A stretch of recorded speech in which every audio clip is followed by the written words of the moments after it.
80% d'entre eux ont été nommés par le pape François. Ils ont afflué hier des quatre coins du monde.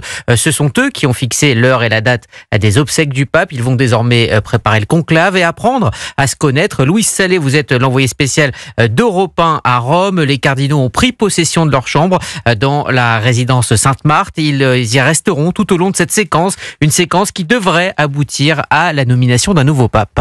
Oui, c'est le cas du cardinal corse François Bustillo, fraîchement arrivé hier. C'est son premier conclave puisqu'il a été nommé cardinal en 2023 par François. Je suis à Sainte-Marthe et donc je ne connais pas tous les cardinaux, ou je les connais d'une manière un peu légère.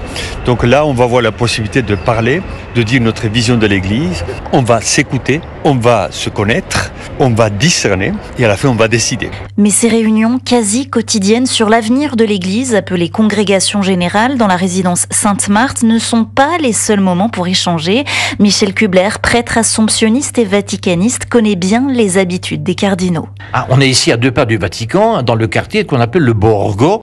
Et là, il y a une multitude de restaurants où les cardinaux savent se retrouver et surtout sûrs d'être reçus discrètement dans une table un peu à l'écart où ils peuvent parler, voire même dans une arrière-salle où ils sont entre eux dans le secret le plus total. Et vous pouvez être sûr qu'ils se servent de ça. Ces discussions permettent de dessiner le profil du futur pape avant même l'entrée en conclave, mais elles s'intensifieront surtout après les funérailles de François.